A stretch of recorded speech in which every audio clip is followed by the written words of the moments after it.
ये सैकड़ों गाड़ियां, सैलाब के जैसे बहती हजारों लोगों की ये भीड़, ये नज़ारा, ये माहौल जो आप देख रहे हैं वो किसी और के लिए नहीं बल्कि अंता से निर्दलीय प्रत्याशी नरेश मीणा को सुनने के लिए जुटा है।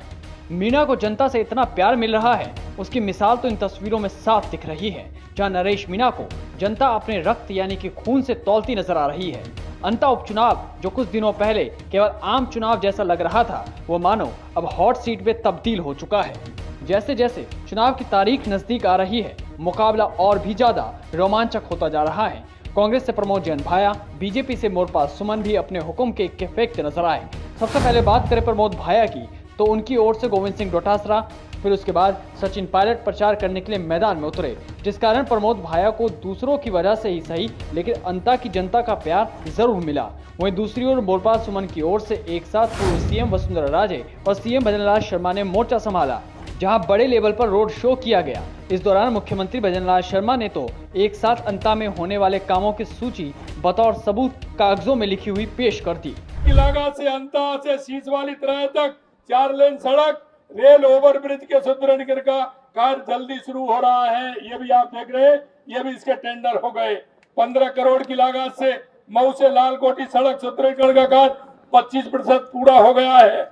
विधानसभा क्षेत्र के 25 किलोमीटर लंबाई की मिसिंग लिंक। अब बात करें नरेश मीणा की, तो उन्होंने भी अपनी चाल चलनी शुरू कर दी है। नरेश मीणा गांव-गांव जाकर किसानों के मुद्दों को बड़े पैमाने पर उठा रहे हैं, जहां वो कई बार कहते नजर आते हैं कि वो अगर अंता से एमएलए बने तो किसानों की आपदा से खराब हुई फसलों को बीमा दिलाने के लिए एड़ी चोटी का जोर लगा देंगे और किसानों को एक एक रुपया सरकार से जरूर दिलवाएंगे। हालांकि आपको बता दें कि अंता के इस चुनाव में नरेश मीणा ने दोनों बड़ी पार्टी के नाक में दम कर रखा है और कहीं ना कहीं दोनों पार्टियों को इस बात का डर जरूर है कि नरेश मीणा अंता में समीकरण बिगाड़ने में कामयाब न हो जाए।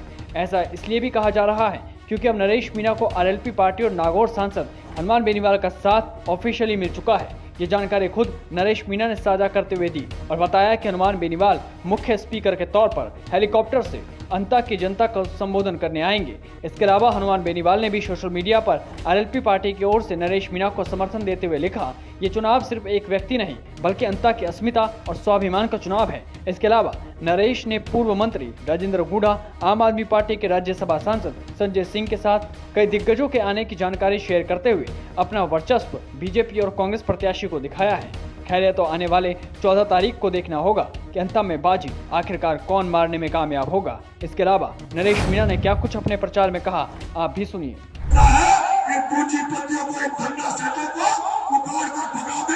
जैसे भगत सिंह ने अंग्रेजों को भगा दिया था, उसी तरह से सारे किसान कौमों को जब समाजवादी पार्टी के अतुल जी प्रधान, जब एसडीपीआई के मेरे मुस्लिम भाई, जब सारे लोग एक मंच में होंगे तो हो सकता है जैसे राजस्थान विश्वविद्यालय में नरेश मीणा ने छात्रों में तीसरा मोर्चा बनाकर प्रमोद चौधरी को अध्यक्ष बनाया था, इस राजस्थान में भी 2028 तक इस कांग्रेस बीजेपी को पुकार कर फेंकने की शुरुआत इस अंता से होने जा रही है। इस अंता से होने जा रही है। का बेटा होगा, कोई राजस्थान का मुख्यमंत्री बनेगा, ये गलत अंता की धरती में तय होगा। इसलिए मेरे भाइयों, ये चुनाव एक साधारण चुनाव नहीं है, ये एक आंदोलन है। आंदोलन, ये एक ऐसा आंदोलन है जो हालत के लोगों को जगाने का आंदोलन है, हालत के किसानों को जगाने का आंदोलन है। अरे मैं देख रहा हूं इस प्रमोद जैन भाइयों को अगर सबसे ज्यादा वोट देता है तो पेड़वा समाज देता है, मेघवाल समाज देता है, दलित समाज देता है। लेकिन मैं देख रहा हूं, मैं बस्तियों में जाता हूं, एक भी बस्ती में मुझे बाबा साहब भीमराव अम्बेडकर की मूर्ति नजर नहीं आती। एक भी बस्ती में मुझे 1000 करोड़ रुपए खर्च करता है तो ये रामदेव मंदिर पे, ये देवनाथ भगवान के मंदिर पे, इन पर ये खर्च क्यों नहीं किया? इसलिए तो इन पर भी तो खर्च करना चाहिए था। मैं देख रहा हूँ आज भी चाहूंगा, और जो बरसात की फसलें चौपट हो गई, सबसे पहले तो फसल बीमा का पैसा आप सबकी समझ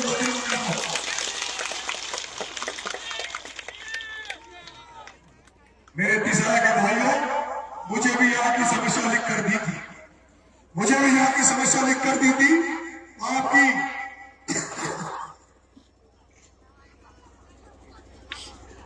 आपकी जो मेयर है पिछले 40 वर्षों नरेश मीणा एमएलए जो बना रहा है वो नरेश मीणा एमएलए नहीं बन रहा। तीसरा का एक एक बेटा, एक एक किसान, एक एक बुजुर्ग, एक एक माता एमएलए बनेगी, नरेश अकेला एमएलए नहीं बनेगा। तीसरा का एक एक आदमी, एक एक व्यक्ति एमएलए बनेगा। अंता का एक एक आदमी, एक एक व्यक्ति एमएलए बनेगा। नरेश अकेला एमएलए नहीं बनेगा।